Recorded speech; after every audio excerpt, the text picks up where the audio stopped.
Welcome, everyone. Welcome, everyone.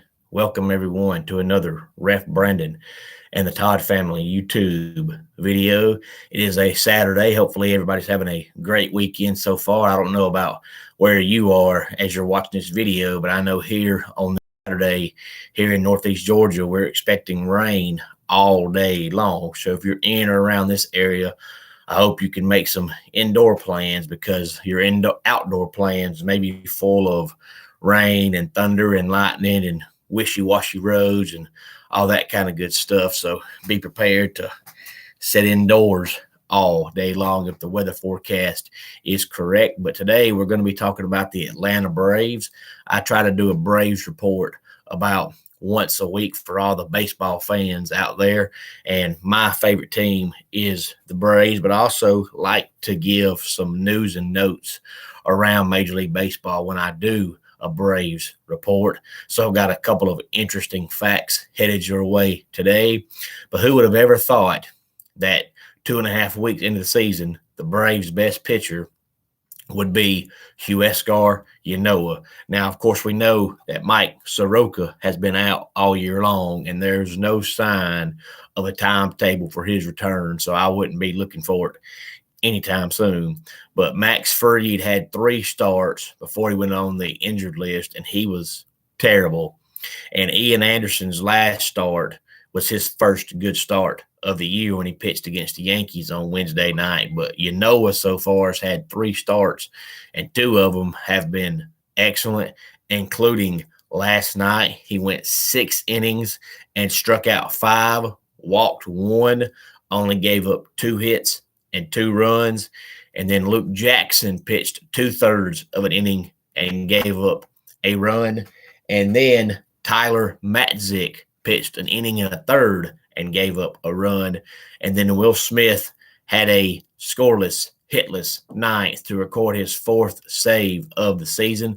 The Braves are now 9-10 on the season, 1 game behind the New York Mets for the division lead, but the Mets have only played 15 games because their first 4 or 5 games of the season were canceled. So there's a 4-game discrepancy in the amount of games played. But the Mets right now, by record, lead the division by 1 game, and the Braves and Phillies are tied for second, 1 game back. Speaking of the Mets, Jacob deGrom pitched last night, and the Mets won 6-0. DeGrom also had 2 hits. He's the best hitter I've seen since Madison Bumgarner's early days. And then before that, since Mike Hampton pitched. When Mike Hampton pitched, he was just as threat on the mound as he was at the plate. And now Jacob deGrom is the same way. That kid can flat out hit, but he got his 3rd win of the season last night, and the Mets actually scored some runs for him. Now, if you recall, he actually won the Cy Young in 2018 and 2019. And in one of those years, he only had 11 wins, but his ERA was like 1.7. It was just because the Mets just didn't score any runs for him. Now, so far this year's ERA is 0.32.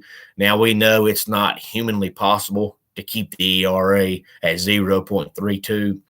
I will say that the reason why I'm bringing this up is because Jacob deGrom, to me, has been the best pitcher in baseball now for about 5 years, ever since Clayton Kershaw slowly started going on the downward slope. Now, Clayton Kershaw is still dominant, don't get me wrong, but he's not the pitcher he used to be.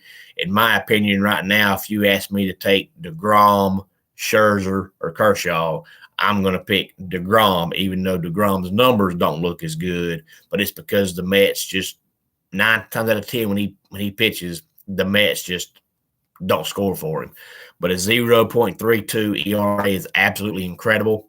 And it's even better this day and time because it used to be, pitchers would easily pitch 300 innings in a season. So if you had 1 bad outing, no big deal. It would just make ERA go up, 3/4 tenths of a point. Now pitchers are lucky to go 200 pitches or 200 innings in a season. So 1 bad outing, your ERA is going to double. So if DeGrom ends the season with an ERA of around 1.5, that would probably mean if he'd have pitched back in the 80s or 90s, his ERA would have been 1 or right below that, which is absolutely incredible. So it just goes to show how good DeGrom has been. And so far this year, the Mets are actually scoring some runs for him.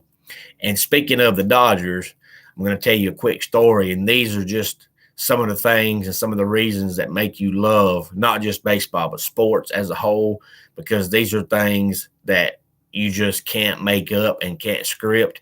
But last night, speaking of Kershaw, he pitched against the Padres.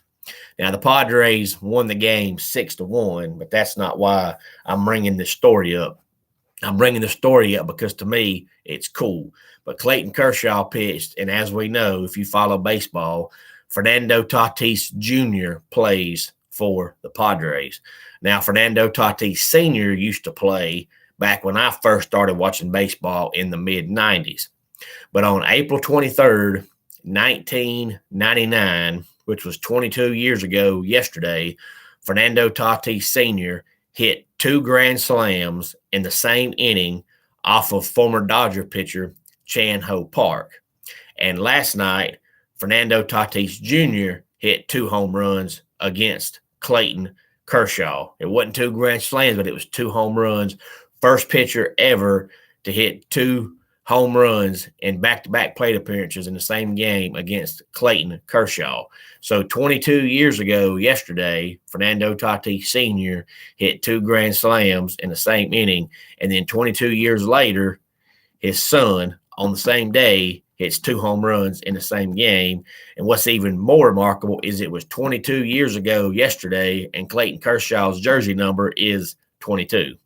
Things like that, to me, are what makes sports incredible, because those are stories that you just can't make up and make them make sense. So when they happen, they really are attention getters. But like I said, the Braves won last night. They're now 1 game behind the Mets in the division. I still say the Braves win the division with flying colors. They did get Acuna back last night. He did avoid the injured list. He did miss both games against the Yankees, but he was back last night. Didn't do much, but it's good to have him back in the lineup and know that he's not going to have to go on the injured list. Austin Riley hit his 2nd home run of the season last night. I think he's finally getting it going. And Ozzie Albies hit his 3rd home run of the season last night. And Huascar Ynoa, even though he's pitched good in 2 of his 3 outings, finally got his first win last night. The Braves are back at it today, playing Arizona again in game 2 of the 3-game series. If you're a baseball fan or know someone who is, please feel free to tell them to like, comment, share, and subscribe, and give me their thoughts on what the Braves have done so far this year. And before we get out of here, we'll go ahead and give our dad joke of the day. And I hope everyone, one last time, as I said earlier, has a safe and dry Saturday. Please stay indoors if you can. It's supposed to rain all day long, which is not pretty. So no matter where you go, you're going to get wet. So if you have kids, try to make some indoor plans. But my wife asked me if I had seen our dog bowl. And I said, no, I didn't know he could. And that wraps it up for today's Ref Brandon and the Todd Family YouTube video. Until next time, it's Ref Brandon saying, just like in pro wrestling, life can be over by the count of 3. Tell your friends and family how much you love them. Bye.